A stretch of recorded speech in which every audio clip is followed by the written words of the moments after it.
Então, gente, continuando aqui, a gente viu essa possível relação entre variação de preços, nível de emprego, salário nominal e real. E essa é uma questão muito importante, né? Ela diz respeito à possibilidade de variar o nível de emprego da economia face a uma variação de preços, ou seja, a relação entre inflação e nível de emprego, que é um assunto que até hoje é muito importante e estudado. E o primeiro estudo realizado nesse sentido, né, de ver essa relação entre variação de preços, nível de emprego e salários, foi o estudo realizado por um economista neozelandês, que é o Alban Phillips, é a famosa curva de Phillips. Na curva de Phillips, ele estudou a relação entre nível de emprego e variação de salários nominais, né? E posteriormente vários outros estudos foram desenvolvidos nessa área, né, para entender a relação entre variação de preços, a relação entre a variação de preços, nível de emprego e salários na economia nominal e real, né? O primeiro estudo foi desse Alban Phillips, é muito famoso em economia, é a curva de Phillips, né? E nesse artigo aí, publicado em 1958, em tradução livre, seria a relação entre a relação entre o desemprego e a taxa de mudança na taxa de salários em dinheiro no Reino Unido entre 1861 e 1957, né? E o artigo é relativamente simples, tem 14 páginas, não tem uma matemática muito complexa, e a grande questão desse artigo é que ele foi estudar essa relação que eu estou falando entre variação de desemprego e salários nominais, né? E a questão é que ele se baseou em dados da realidade, ele estimou a relação entre essas duas variáveis, né? E antes de falar o trabalho, só mostrar a imagem aí da pessoa, né, que é esse Phillips, Alban William Housego Phillips, já falecido, né? Ele realizou o trabalho dele em 1960 e ele estudou a relação entre justamente nível de emprego ou desemprego e taxa de variação de salários nominais, que é o salário em dinheiro que ele fala ali, né? Money wage. A tradução mais apropriada seria salário nominal. E ele pegou um período longo entre 1861 e 1957, só que esse período ele dividiu em 3. O primeiro período que ele utilizou para estimar a relação entre essas duas variáveis foi entre 1861 e 1913. Com base nos dados aí desse período, ele estimou uma relação e essa relação se viu que ela é muito próxima da que vigorou no Reino Unido no resto do período, entre 1913 e 1957, né? E daí é que veio grande parte da importância desse trabalho, né? Mas enfim, nesse trabalho aqui, nesse artigo, ele tem a figura número 1, né, que é essa aí, no qual ele plotou o gráfico de dispersão da relação entre desemprego e taxa de variação de salários nominais para o Reino Unido entre 1861 e 1913. Com base nesses dados, ele estimou o modelo dele e ele chegou na seguinte relação entre taxa de variação de salários nominais e desemprego, onde W é salário nominal e U é desemprego, é de unemployment em inglês.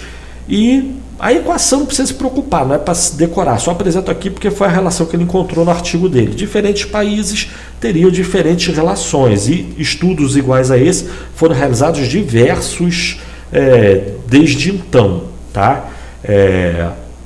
Mas enfim, com base nessa equação a gente tem o quê? Que ele estimou aproximadamente a média de variação dos salários nominais dado o nível de desemprego. Então, por exemplo, com base nessa equação a gente teria uma tabela como essa, que indica aproximadamente qual seria a variação dos salários nominais, a taxa de variação dos salários nominais, dado a taxa de variação, a taxa de desemprego na economia. Então, para um ano em que o desemprego esteja, por exemplo, em 3%, a taxa de variação dos salários nominais seria estimada em 1,183%, né? Se o desemprego fosse 1%, em média, seria esperado que o desemprego, que a taxa de variação dos salários nominais fosse de 8,7%. E para uma taxa de desemprego de 5%, a taxa de variação dos salários nominais seria de aproximadamente 0,1%. Mas então, o que ele tem é o gráfico de dispersão. Com base nessa equação aí, ele estimou essa curva que passa muito proximamente aos valores médios da variação do salário nominal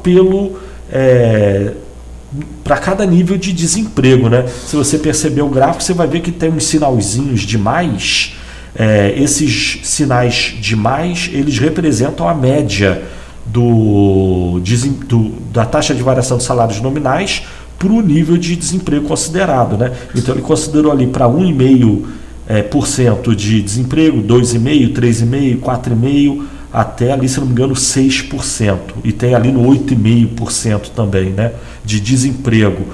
Então, para cada nível de desemprego desse, a média de variação dos salários nominais é indicada por esse sinalzinho de mais. E a curva que ele estimou está passando muito próxima desses sinais de mais, né? Ou seja, ele estimou bem aproximadamente a média de variação dos salários nominais dado o nível de desemprego. Isso para esse período aí. Só que pegando essa relação que ele estimou e considerando o resto do período, que seria de 1913 a 1957, a relação se manteve razoavelmente estável, né?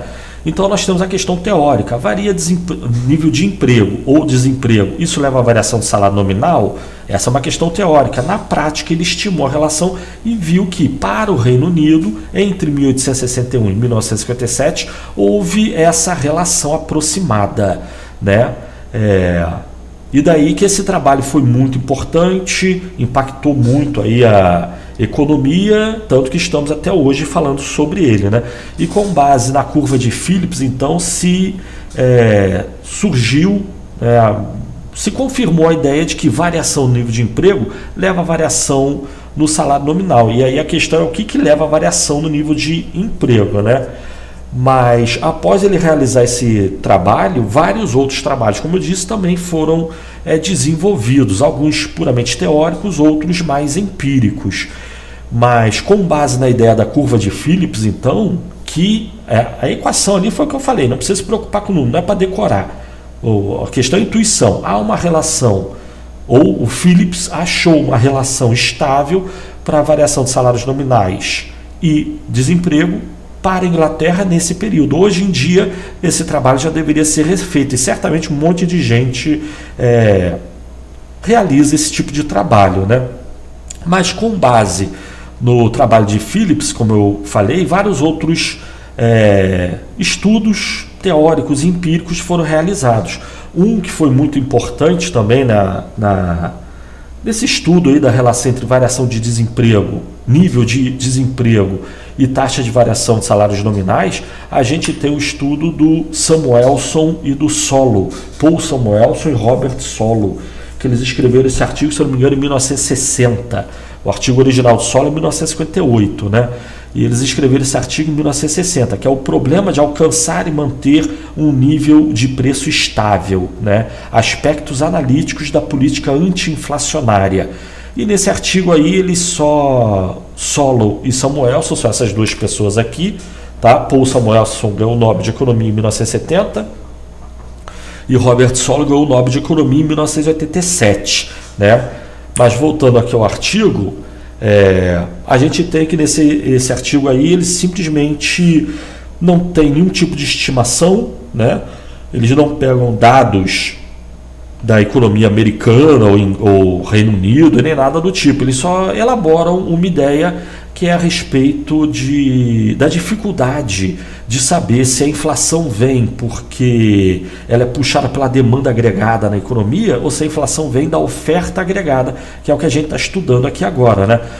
Os preços sobem porque a economia está comprando muito e não tem condição de vender, seria uma inflação de demanda, ou porque os custos de produção estão aumentando, a produção está escasseando, a demanda está dada, só que com a produção se reduzindo, isso levaria a um aumento de preço também. É difícil separar no mundo real, em trabalhos empíricos, o que seria inflação de demanda e inflação de oferta. E cada uma dessas duas inflações seria necessário, para cada uma dessas duas, seriam necessárias diferentes políticas, né, econômicas para combater a inflação, segundo esses dois autores aí, né, que são esses dois aqui, como já mostrei. E esse artigo aí que eles escreveram é um artigo puramente teórico. Tem esse problema, saber de onde que vem a inflação, da demanda agregada ou da oferta agregada. Mas com base nesse estudo teórico e com base nessa elaboração teórica, né, e com base na curva de Phillips, eles alteraram a curva de Phillips. Em vez de relacionar a taxa de desemprego com a taxa de variação de salários nominais, eles relacionaram teoricamente a taxa de desemprego com a taxa de inflação, que seria o crescimento no nível médio de preços, né, por ano. E esse gráfico aí não tem dispersão nenhuma, ele não tem dados para desenhar essa curva. Eles, com base na curva de Phillips, eles consideraram que deve haver uma relação similar entre variação de salário nominal e desemprego, deve haver uma relação similar entre taxa de inflação no eixo vertical e taxa de desemprego, né? E os valores ali que eles tiraram, se você vê, eles razoavelmente, aproximadamente o que seria dado pela curva de Phillips, principalmente para uma inflação zero, né? Segundo a equação de Phillips, um nível de desemprego de 5% levaria a uma taxa de variação de salários nominais de aproximadamente zero. E aí eles consideraram que 5,5% de desemprego levaria a uma taxa de inflação zero, né? Assim como uma taxa de desemprego de 3%, que aparentemente seria, né, supostamente o pleno emprego da economia. Isso, para alcançar o pleno emprego, segundo Samuel Suissolo, teoricamente, mas ninguém bate o pé com relação a isso, né? Seria necessário uma inflação de aproximadamente ali 4,5% ao ano, né? Mas eles estão chutando esses números, como a gente está vendo. De qualquer forma, eles alteraram a curva de Phillips e passaram a considerar, em vez de variação de salários nominais, a taxa de inflação, tá?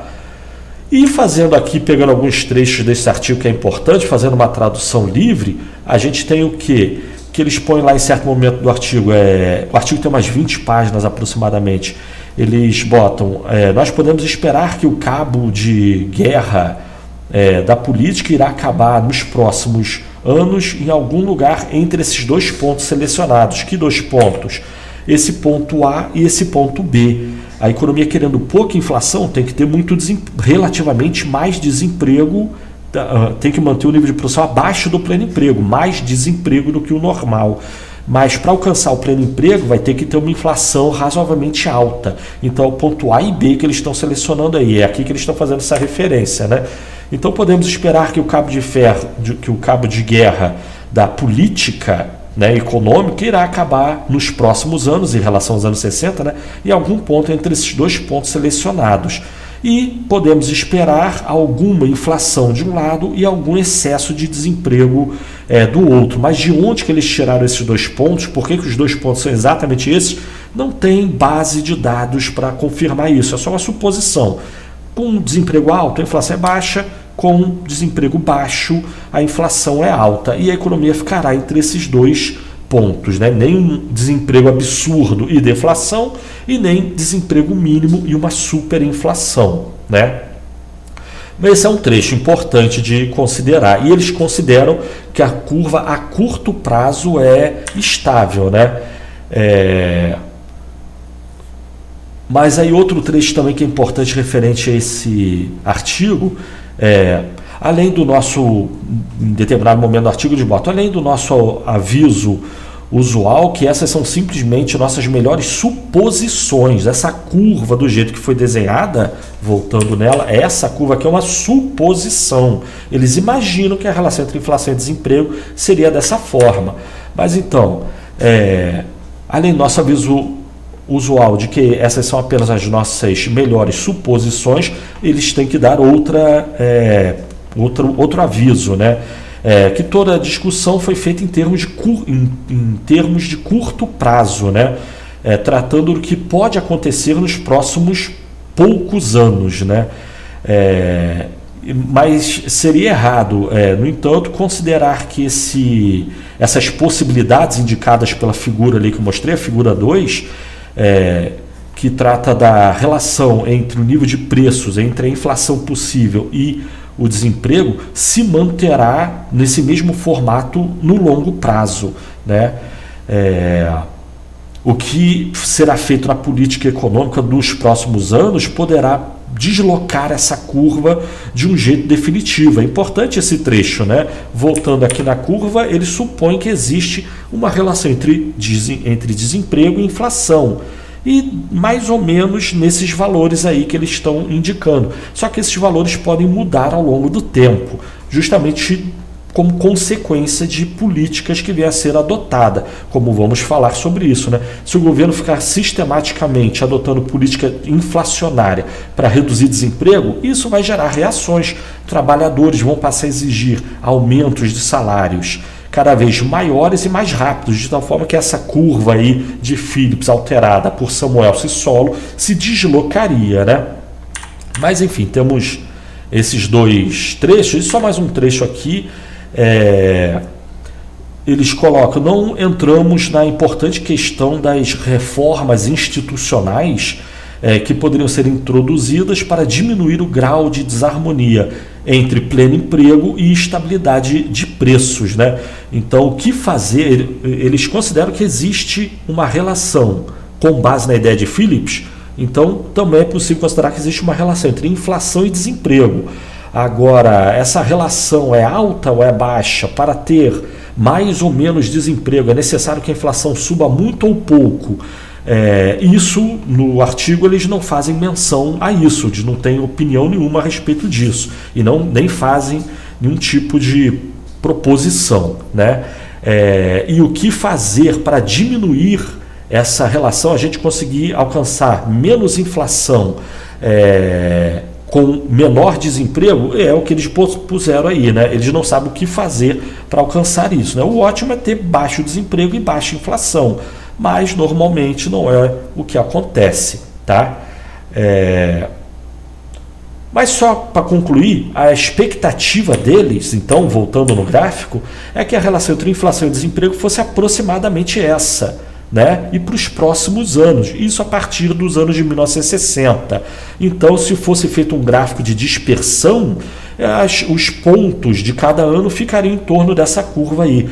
Mas se a gente pegar o que efetivamente ocorreu entre 1960 e 1992, eu tiro esse gráfico aí do livro do Dornbusch, que é um livro que eu estou utilizando aí para fazer a apresentação, eu indiquei lá no início do curso, né? Macroeconomia do Dornbusch. Por acaso, esses dados são disponíveis aí na internet, né? A gente tem que o gráfico de dispersão relacionando inflação e taxa de desemprego foi bem diferente do que era imaginado por Samuel Sissolo, né? Em grande medida, exatamente por conta dessa observação aqui que eles fizeram, né? O que for feito na política nos próximos anos poderá mudar definitivamente a relação entre inflação e desemprego, né?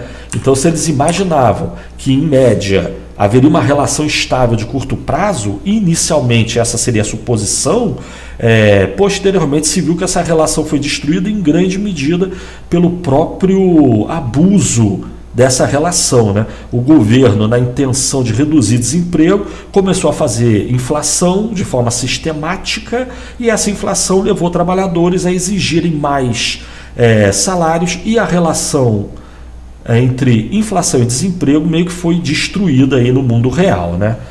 Mas enfim, continuar nesse assunto, mas próximo vídeo. Valeu, tchau!